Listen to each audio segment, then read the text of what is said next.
तो यहाँ पर देखो भाई, जो क्या है, सूक्ष्म जीव हैं। कौन से जीव हैं? तो इनका सबसे पहले हम इंट्रोडक्शन बता देते हैं आपको, ठीक है? क्या बताते हैं? इंट्रोडक्शन, इनका पहचान बता देते हैं, ठीक है? परिचय। तो जो सूक्ष्म जीव है इनका साइज बहुत छोटा होता है। क्या होता है? इनका साइज बहुत छोटा होता है।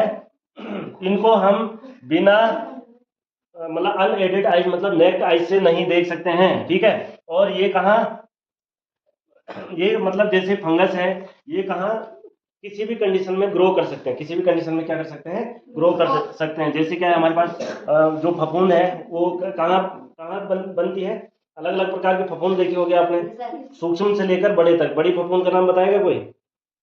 बताए कोई? बड़ी फफूंद का नाम बताओ। तो आप लोगों ने देखा होगा, क्या है? कुकुरमुत्ता। कुकुरमुत्ता, ठीक है? या च्यू होता है ना, च्यू, मशरूम, मशरूम। तो ये क्या है? ये सूक्ष्म जीवों में नहीं आते हैं। लेकिन जो फंगस बहुत छोटे होते हैं, जैसे ब्रेड पे है ना, ब्रेड पे क्या जम जाती है? फफूंद लग जाती है, ठीक है? तो वो उनको हम सूक्ष्म जीवों में रखेंगे, ठीक है? तो यहाँ पे आप लोगों को ये ध्यान रखना है, बातें नहीं करोगे आप लोग। ऐसे जीवों को हम इसकी सहायता से देखते हैं, माइक्रोस्कोप की सहायता से देखते हैं, ठीक है? तो जो माइक्रोब्स होते हैं इनको हम अलग अलग ग्रुपों में क्या करेंगे? डिवाइड करेंगे।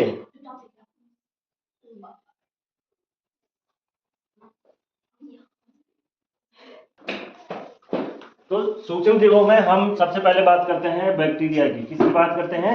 बैक्टीरिया। इसको हिंदी में क्या कहते हैं भाई? जीवाणु। क्या कहते हैं बच्चों? जीवाणु। ये दो प्रकार के यहाँ पे आपके पास दिया गया है। एक तो है स्पाइरल, यानी कि जिसकी संरचना स्पाइरल होती है। जिन जीवाणुओं की संरचना कैसी होती है? स्पाइरल, ठीक है? और दूसरा छड़ के आकार का, जिसको रोड शेप्ड कहते हैं। लिख लो इसको, रोड शेप्ड और स्पाइरल, दो प्रकार के यहाँ पे क्या है? बैक्टीरिया है। तो ये क्या है? बैक्टीरिया है। दूसरा क्या है हमारे पास?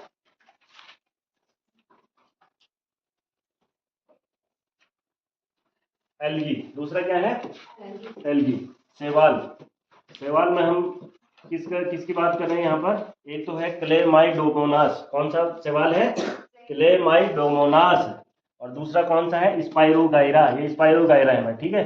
जिसका संरचना इस प्रकार से होती है। दिख रहा है आप लोगों को? तो इनको भी हम सूक्ष्म जीवों में रखते हैं। इसके बाद है, ये कौन से इसमें आते हैं? ये आते हैं प्रोटोजोआ में। किसमें आते हैं? प्रोटोजोआ। या जिन जीवों का शरीर एक कोशिकीय होता है। कितने कोशिकीय होता है? एक कोशिकीय। तो इसमें कौन कौन सा है? एक तो है अमीबा। अमीबा यहाँ पे आप लोगों को दिख रहा है, ये क्या है? वैसे अमीबा की जो आकृति होती है वो क्या होती है? अनियमित होती है। वो इस तरह का भी हो सकता है, ठीक है? और दूसरा ये चप्पल के आकार का आपको क्या दिख रहा है? एक जीव दिख रहा है इसमें, जिसमें है, जिसको कहते हैं पैरामीशियम। लिख दो, पैरामीशियम। इसमें प्लाज्मोडियम भी लिख सकते हैं आप। ये सारे क्या होते हैं? एक कोशिकीय जीव होते हैं। एक कोशिकीय सूक्ष्म जीव, ठीक है? एक कोशिकीय सूक्ष्म जीव। इसके बाद जो फंजाई है, फंगस, ठीक है? तो इसमें क्या है? ये सबसे पहले क्या है आपके पास? क्या दिया है? ये है ब्रेड मोल्ड, यानी कि जो रोटियों में जो फफूंद होती है, ठीक है? तो ये ब्रेड मोल्ड है। दूसरा ये क्या है? पेनिसिलियम है, जिससे क्या है? दवाई बनती है। आगे बताऊंगा दवाई कैसे बनती है। और एस्परजिलस है। ये इन तीनों के नाम लिख दो फंजाई में, ठीक है बच्चों? इसके बाद आते हैं हम वायरस पे, विषाणु। और विषाणु की जब हम बात करते हैं, किसकी बात करते हैं? विषाणु की बात करते हैं। तो विषाणु क्या होता है? ये भी एक सूक्ष्म जीव होता है, ठीक है? और ये क्या होता है? इसको सजीव और निर्जीव के बीच की कड़ी भी कहते हैं, ठीक है? जब ये किसी के शरीर में प्रवेश करता है तो ये जीवित हो जाता है, और जब ऐसी कहाँ वायुमंडल में पड़ा रहेगा तब ये कैसा लगता है? जैसे मृत होगा। जैसे क्या होगा? मृत होगा। तो इसलिए इसको सजीव और निर्जीव के बीच की कड़ी भी कहते हैं, ठीक है? और वायरस की जब आप बात करते हो तो कोविड-19 का नाम सुना आपने? कोविड-19 जिससे कोरोना हुआ था, हुई थी तबाही पूरे विश्व में। तो किसके कारण हुई थी? वायरस के कारण। वायरस इतना छोटा होता है लेकिन उसने पूरे विश्व में तबाही मचा दी। तो अब आप समझ सकते हैं कि जो ये वायरस है इनका महत्व कितना ज्यादा है, ठीक है? और इसके बाद जो माइक्रो ऑर्गेनिज्म है वो कहाँ रहते हैं? तो जो माइक्रो ऑर्गेनिज्म है, सबसे पहले जो माइक्रो ऑर्गेनिज्म है जो सिंगल सेल लाइक होते हैं, जो एक कोशिकीय होते हैं, जिसमें बैक्टीरिया आ गया, सम एल्गी आ गया, प्रोटोजोअन्स आ गए, कुछ मल्टी सेलुलर जिनका शरीर बहुत सारी कोशिकाओं से मिलकर के बना होता है, उनको मल्टी सेलुलर कहते हैं। जैसे एल्गी हो गया, फंजाई हो गया। They can survive under all types of environment, जो पर्यावरण में जो है अलग अलग प्रकार का जो क्लाइमेट होता है, कहीं बहुत ज़्यादा ठंडा होता है, यानी कि बर्फ में भी ये सूक्ष्म जीव जीवित रह सकते हैं, हमारी बात समझ में। और जहाँ पे बहुत ज़्यादा गर्मी है वहाँ पे भी ये सर्वाइव कर सकते हैं।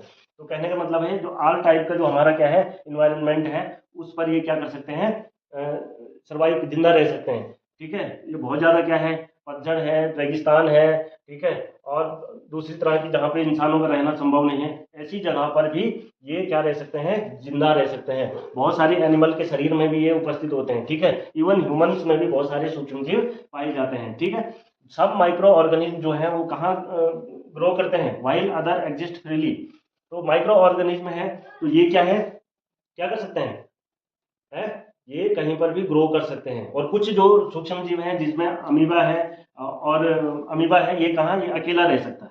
अमीबा क्या रह सकता है, अकेला। जब बरसात के पानी में अगर आप इसको देखेंगे माइक्रोस्कोप से तो अमीबा आपको दिख जाएगा अकेला तैरता हुआ।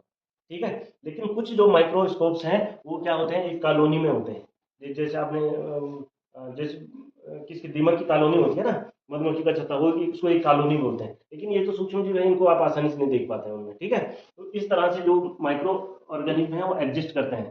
ठीक है, तो कुछ माइक्रो ऑर्गेनिज्म है जो कि हमारे लिए क्या है, मित्रवत है। ठीक है, जैसे आप लोगों ने देखा होगा, ये क्या दिख रहा है आप लोगों को यहाँ पर, क्या है, ये दही है ना, दही है। तो इसमें एक बैक्टीरिया पाया जाता है, इसको कहते हैं, क्या कहते हैं, लैक्टोबैसिलस। कौन सा, लैक्टोबैसिलस। ठीक है, जो लैक्टोबैसिलस है ये क्या करता है, ये दही को बनाने में हेल्प करता है। तो दूध से दही बनाने में कौन सा जीवाणु काम करता है, तो हुआ ना हमारा मित्रवत। अगर ये बैक्टीरिया नहीं होता तो दही नहीं बन पाती है ना। तो दूध से दही बनाने में कौन सा बैक्टीरिया काम आता है, लैक्टोबैसिलस। दूध से दही कौन सा बैक्टीरिया बनाता है, लैक्टोबैसिलस। ठीक है, इसके अलावा पनीर बनाने में, ठीक है, अचार बनाने में, ठीक है, और जो बहुत ही महत्वपूर्ण जो कुछ जो खाद्य सामग्री हम बनाते हैं उसको बनाने में कुछ सूक्ष्म जीव क्या करते हैं, महत्वपूर्ण भूमिका निभाते हैं। समझ गए। इसके बाद है एक, जब हम ब्रेड बनाते हैं, ब्रेड समझ रहे हो, ब्रेड खाई है, बंद खाया है, बंद, ठीक है, ब्रेड खाई होगी। और जो कहाँ बेकरी वाले प्रोडक्ट आप लोगों ने खाए होंगे, तो उसमें क्या होता है, स्पंज लाइक स्ट्रक्चर होता है उनका। तो उनको कैसे बनाते हैं, जैसे हमने आटा ले लिया, क्या ले लिया, एक जगह पे आटा ले लिया या मैदा ले लिया। ठीक है, तो उस आटे या मैदे में आपने ईस्ट डाल देना है। क्या डाल देना है, ईस्ट क्या है, सूक्ष्म जीव है। ईस्ट क्या है, सूक्ष्म जीव। तो ये ईस्ट क्या करते हैं, ये श्वसन के द्वारा CO2 गैस छोड़ते हैं। कौन सी गैस छोड़ते हैं, CO2। तो जब वो आटे के अंदर CO2 गैस छूटेगी तो वो क्या होगा, वो गैस बाहर आएगी, बाहर आएगी तो वो रोटी क्या हो जाएगी, फूल जाएगी। तो इस तरह से ब्रेड का निर्माण होता है ईस्ट के द्वारा। ठीक है, तो डेयरी प्रोडक्ट्स में जो है ईस्ट का प्रयोग किया जाता है। डेयरी प्रोडक्ट में किसका यूज किया जाता है, तो समझ रहे हो भाई आप लोग। इस तरह से हम ईस्ट का प्रयोग करते हैं। किसका प्रयोग करते हैं, ईस्ट का। तो यहाँ पे एक एक्टिविटी दी गई है, आप लोग आज क्या करेंगे, इसको एक्टिविटी करेंगे। क्या करना है, इसमें एक बाउल लेना है, बाउल में मैदा लेना है, उसको उसका क्या, उसको गूंद देना है। ठीक है, और उसमें थोड़ा सा ईस्ट डाल देना है। क्या डाल देना है, ईस्ट डाल देना है। ठीक है, तो ईस्ट जैसे आप लोग डालेंगे वैसे क्या होगा, 2-3 घंटे के लिए उसको छोड़ देना। कुछ देर बाद आप ऑब्जर्व करना क्या होता है उसमें। ठीक है, अगर ईस्ट मेरे पास है यहाँ, मैं तो लैब में भी मिल जाएगा, और आपको ऊपर लैब में भी मिल जाएगा। ठीक है, अगर ईस्ट नहीं है तो बाद में ले जाना मेरे से। ठीक है, ये एक्टिविटी आप घर में भी कर सकते हो। ठीक है, ईस्ट लाना है मार्केट से, मिल जाता है। ठीक है, मैं तो दूंगा ही, लेकिन मैं तो लिमिटेड दूंगा नहीं यहाँ से। लेकिन घरों में क्या है, अगर आपको करना है, हाँ, आटा, आटा या मैदा, जो दोनों चीज में।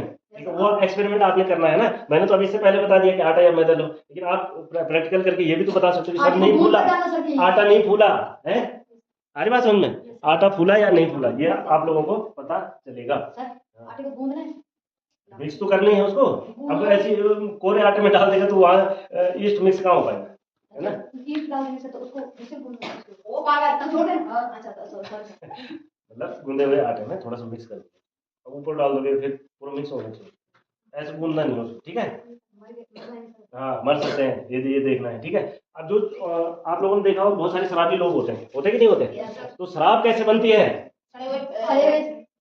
हाँ, बहुत पता है तुम लोगों को। शराब तो नहीं बनाते घरों में, तो कैसे बनती है, यहाँ ध्यान दो कि आपको नहीं बनानी है, क्योंकि शराब बनाने में बैन है, जेल जा सकते हो। लेकिन लैब में हम थोड़ा बहुत बना सकते हैं। कैसे, आपने क्या करना है कि क्या करना है, कुछ सड़ा गला पदार्थ लेना है। क्या लेना है? सड़ा। किसका? गन्ने का ले सकते हो आप। किसका ले सकते हो? गन्ने का। या गुड़ ले सकते हो, शुगर ले सकते हो। ठीक है, उसमें आपने क्या डाल देना है? ईस्ट डाल देना है, जौ डाल देना है, ठीक है, राइस डाल देना है, क्रश फ्रूट, क्रश फ्रूट। तो यहाँ पर देखो, तो आपने क्या करना है, ये सारा मटेरियल इकट्ठा करना है, एक ड्रम में डालना है, ड्रम में नहीं डालना, एक पोट में डाल देना है, और उसमें क्या डाल देना है? ईस्ट डाल देना है। क्या डाल देना है? ईस्ट डाल देना है। और कुछ देर के बाद आप क्या करेंगे, उसको कुछ घंटों के लिए आप उसको 5-7 घंटे के लिए आप उसको ढक के रख देंगे और छोड़ देंगे। तो जब आप 5-7 घंटों बाद अगर उसको क्या करोगे, स्मेल करोगे, तो उसकी स्मेल कैसी आएगी? अल्कोहल जैसी। इसका मतलब ये हुआ, वो जो कचरा आपने वहां पे रखा हुआ था जिसमें शुगर उपस्थित थी, उसमें अल्कोहल बना। क्या बना? अल्कोहल बना। अब इसमें अल्कोहल है, ठीक है, ये कचरे में क्या बन गया? अल्कोहल बन गया। तो क्या होता है, इसको अगर हम हल्का गर्म कर देंगे तो अल्कोहल पानी से पहले उबल जाएगा ना, पानी से पहले भाप बन जाएगा उसका। तो इस भाप को हम एक पाइप से इधर रख देंगे बोतल में रख देंगे। कहाँ रख देंगे? बोतल में डाल देंगे इसको, और साथ में इसको ठंडा करेंगे। तो जो आपकी जो अल्कोहल जो यहाँ पे बना है, इसको हम यहाँ निकाल सकते हैं। ठीक है, तो बन गया अल्कोहल। किससे?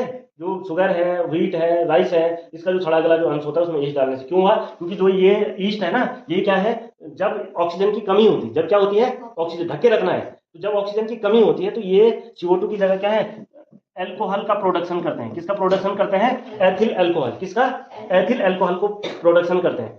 तो इस एथिल अल्कोहल को ये सांस के द्वारा बना रहे हैं, ठीक है, श्वसन के द्वारा बना रहे हैं, उसी को हम इकट्ठा करते हैं और अल्कोहल लाया और इसको हमने उबाल के जो है यहाँ पाइप के द्वारा दूसरे इसमें क्लोज होना चाहिए ना, तो दूसरे इसमें डाल दिया, तो यहाँ पे आपको अल्कोहल मिल गया।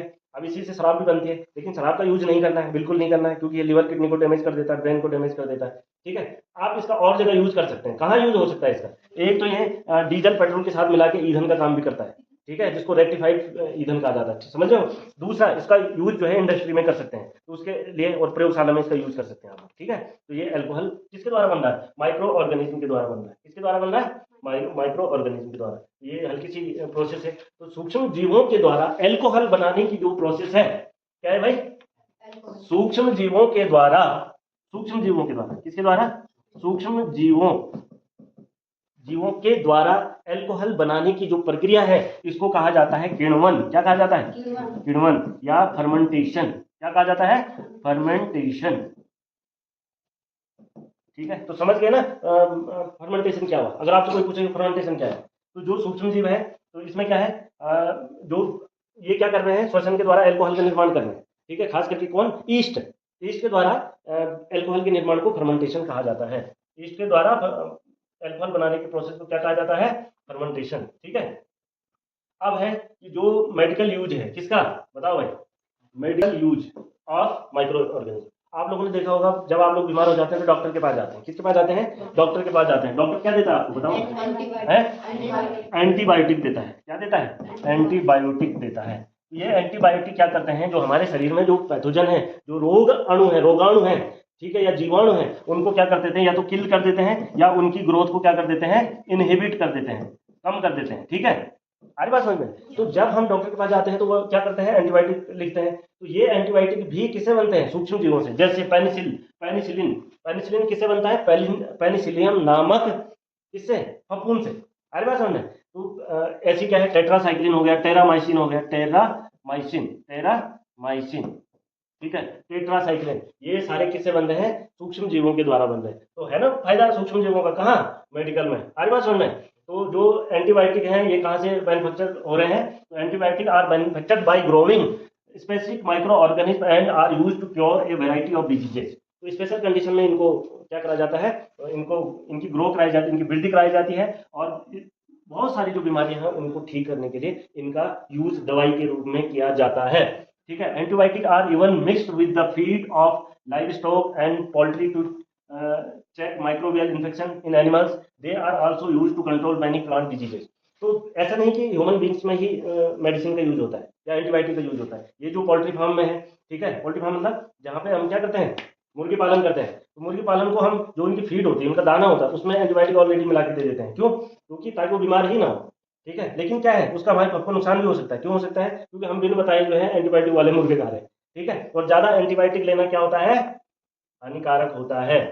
तो सबसे पहले जो पेनिसिलिन है, इसका आविष्कार किसने करा? यहाँ ध्यान देना है आपको। तो पेनिसिलिन का आविष्कार सबसे पहले अलेक्जेंडर फ्लेमिंग ने करा। नोट कर लो, 1929 में अलेक्जेंडर नामक एक साइंटिस्ट हुए हैं, ठीक है। उन्होंने सबसे पहले पेनिसिलिन का, लिखो, सबसे पहले किसका आविष्कार करा? पेनिसिलिन का। किस एंटीबायोटिक का करा? पेनिसिलिन। तो वो क्या कर रहे थे अपने, क्या है, लैब में क्या कर रहे थे, बैक्टीरिया पे क्या कर रहे थे, रिसर्च कर रहे थे, देख रहे थे उनको, ठीक है। Suddenly he found the spore of a little grain mould is one of culture plates. जो अलग प्लेट्स थे ना, उन्होंने देखा कि वहां पर क्या है, कुछ मोल्ड्स जो है, कुछ फफूंद जो है क्या कर रही है, ग्रो कर रही है। लेकिन वो जो मोल्ड थी, वो जो साथ में जो बैक्टीरिया थे ना, उनकी ग्रोथ को भी क्या कर दे रहा था, कम कर दे रहा था, या उनको मार दे रहा था। उन्होंने देखा कि ये जो मोल्ड है, ये हमारी बीमारी को ठीक करने की काम भी आ सकता है। तो इस तरह से जो है, सबसे पहले अलेक्जेंडर फ्लेमिंग ने क्या करा, पेनिसिलिन का आविष्कार किया। आ रही बात समझ में? तो इसको लिखो, पेनिसिलिन का आविष्कार किसने करा? अलेक्जेंडर फ्लेमिंग ने। कितने में? 1929 में, ठीक है। इसके बाद एडवर्ड जेनर है। तो एडवर्ड जेनर ने क्या करा? सबसे पहले चेचक का टीका बनाया। किसका टीका बनाया भाई? चेचक का टीका बनाया। 1798 में स्मॉल पॉक्स के लिए क्या बनाया? टीका बनाया। अब ये टीका क्या है? काली माता वाला भगाने वाला टीका। कौन सा टीका है? बच्चों को लगता है? क्यों लगाते हैं बताओ? बीमारी ना हो। तो सबसे पहले वैक्सीन लगते क्यों है, इसको समझिए। क्या होता है कि जब कोई भी वायरस बैक्टीरिया हमारे शरीर में, पैथोजन हमारे शरीर में जाता है, तो हमारा जो शरीर है वो उन पैथोजन के खिलाफ क्या बनाता है? एंटीबॉडीज बनाता है। क्या बनाता है? एंटीबॉडीज बनाता है। आगे बात समझ में? ये एंटीबॉडीज जो होते हैं वो उन पैथोजन के खिलाफ लड़ाई लड़ता है। क्या करता है? लड़ाई लड़ता है। लेकिन कुछ बीमारी इतनी खतरनाक होती है कि अगर वो हो गया तो बहुत सारों का शरीर एकदम एंटीबॉडीज नहीं बना पाता और वो मर जाते हैं, या वो गंभीर रूप से बीमार हो जाते हैं। तो एडवर्ड जेनर ने ये देखा कि क्यों ना हम जो ऐसी खतरनाक बीमारियां हैं उनके ही जो पैथोजेंस हैं, उनकी जो वायरस हैं, बैक्टीरिया हैं, उनको डेड करके शरीर में डाल दो, हमारे शरीर में डाल दो, या जानवर के शरीर में डाल दो। तो जैसे वो जानवर के शरीर में डालेंगे तो जानवर के शरीर में, क्योंकि है तो वही ना, भले वो मृत है लेकिन पैथोजन तो वही है। तो जैसे वो जानवर के शरीर में जाएगा, वैसे ही क्या करेगा, उस जानवर की बॉडी उसके खिलाफ क्या बनाएगी? एंटीबॉडीज बना देगी। क्या बना देगी? एंटीबॉडीज बना देगी। और फिर हम उसको सीरम के द्वारा जो है, उसके ब्लड से जो निकाल के सीरम हटा के और वैक्सीन के रूप में उसको प्योरीफाइड करेंगे। और फिर क्या करेंगे, हम बच्चों में उसको क्या कर देंगे? इंसर्ट कर देंगे इंजेक्शन के द्वारा। उसी को वैक्सीन कहा जाता है। उसी को क्या कहा जाता है? वैक्सीन कहा जाता है। तो सबसे पहले चेचक का टीका किसने बनाया था? एडवर्ड जेनर ने, ठीक है। माइक्रोबायोलॉजी का जनक भी कहा जाता है किसको? एडवर्ड जेनर को। तो वैक्सीन समझ के कैसे काम करती है? अब वो सिर्फ वो काले टीके पे भरोसा मत करना है कि काले टीका लगा दिया, बाजार में टीका नहीं लगाना है। तो आप लोगों ने देखा होगा, जो छोटे बच्चे होते हैं उनको जब टीका लगता है या वैक्सीन लगता है तो उनको बुखार आ जाता है। आता कि नहीं आता? क्यों आता है? रीजन क्या है उसका? वो इसी कारण से है क्योंकि जब वो टीका हमारे शरीर में, वैक्सीन हमारे शरीर में जाएगा तो हमारा शरीर क्या है, उसके खिलाफ क्या एंटीबॉडीज बनाएगा। और उस एंटीबॉडीज बनाने के चक्कर में क्या होगा है, हमारे शरीर में फीवर हो जाता है। बच्चों के शरीर में क्या हो जाता है? फीवर हो जाता है। तो इसलिए जो इन्फेंट्स हैं, जो बच्चे हैं, उनको क्या दिया जाता है? वैक्सीन दिया जाता है। अब बताओ कौन कौन से वैक्सीन के बारे में पता है आप लोगों को? कौन कौन से वैक्सीन के बारे में पता है भाई? बताओ, जल्दी बताओ, जल्दी बताओ, मैं पार्ट समाप्त कर रहा हूँ। कौन कौन से हैं? ये एक तो स्मॉल पॉक्स आपने अभी सुना है, स्मॉल पॉक्स। पोलियो, पोलियो का नाम सुना आप लोगों ने? पोलियो का वैक्सीन कैसे देते हैं? इंजेक्शन के द्वारा। किसके द्वारा देते हैं? ओरली देते हैं, बूंद के रूप में, 2 बूंद जिंदगी के, ठीक है। जो पोलियो वायरस होता है उसी के वायरस को आपको ओरली दिया जाता है, लेकिन इनएक्टिव फॉर्म। किस फॉर्म में दिया जाता है? इनएक्टिव। इसी तरह से कौन सा वाला है? बीसीजी का है। टीबी होती थी ना बच्चों को पहले, बहुत ज़्यादा हो जाती है, तो उसके लिए बीसीजी का, बैसिलस टॉल्मेटिगुएरिन ने ये वैक्सीन बनाया, तो बीसीजी का टीका लगाया जाता है। इसी तरह से टीटी, टिटेनस टॉक्साइड। और भी बहुत सारे क्या है वैक्सीन है जो बच्चों को लगाए जाते हैं, ठीक है। इन्फ्लुएंजा का लगाया जाता है। अभी कोविड-19 में जो बच्चों को तो नहीं लगे, लेकिन बड़ों को लगाए इस समय। उसके कुछ साइड इफेक्ट भी हुए थे। क्यों हुए? क्योंकि वैक्सीन बहुत जल्दी बनाया गया। सारी बात समझ में? तो ये है। दूसरा क्या है, एक चीज़ और ध्यान रखना आपने कि कोई भी अगर आप क्या ले रहे हैं, एंटीबायोटिक ले रहे हैं, तो एंटीबायोटिक को आप क्या लेंगे? लिमिटेड लेंगे। एंटीबायोटिक को क्या लेंगे? लिमिटेड लेंगे। पता चल रहा आप क्या है? थोड़ा बुखार आया और खा लिया एंटीबायोटिक, ठीक है, एक दिन खाया फिर छोड़ दिया, समझ रहे हो? तो ऐसा नहीं करना है। क्यों नहीं करना है? क्योंकि हमारा जो शरीर है ना, वो उसके प्रति रेजिस्ट हो जाता है। इसको एंटीबायोटिक रेजिस्टेंस कहते हैं। तो इसलिए जब भी दवाई लेनी है तो डॉक्टर से ही लेनी है। ऐसे नहीं वहाँ गए, हाँ दे दे, एक आधार दे दो मुझे, है चलो। सिर्फ अगर पेन किलर लेना है, फीवर के लिए पैरासीटामोल लेनी है, तो वो रेजिस्ट नहीं होगा।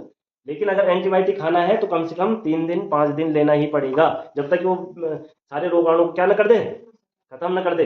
अगर खत्म नहीं करेगा तो क्या होगा? अगली बार जब आप खाओगे ना उसको एंटीबायोटिक को, माना आपने टेट्रासाइक्लिन खा लिया, क्या खा लिया, टेट्रासाइक्लिन, या पेनिसिलिन का इंजेक्शन लगा दिया आपको, ठीक है, एक लगाया छोड़ दिया, तो अगली बार जब फिर बीमार होंगे तो क्या होगा, वो पेनिसिलिन आपके शरीर में काम ही नहीं करेगा, आपकी बॉडी रेजिस्ट हो जाएगी। तो ऐसे आप हर एंटीबायोटिक को क्या करते रहोगे, रेजिस्ट करते रहोगे, तो जिस दिन आपको कोई भगवान न करे कोई भयानक बीमारी लग गई, उस दिन क्या करोगे, है उस दिन क्या करोगे भाई, उस दिन बड़ी दिक्कत हो जाती है। तो इसलिए जब दवाई लेनी है आप लोगों को, तो क्या लेनी है, डॉक्टर की सलाह के अनुसार ही लेनी है। आई बात समझ में। तो ये तो हमारे पास क्या थे, कुछ गुड बैक्टीरिया थे, कल हम आपको बैड बैक्टीरिया बताएंगे जो दुश्मन है हमारे, ठीक है, नहीं ये तो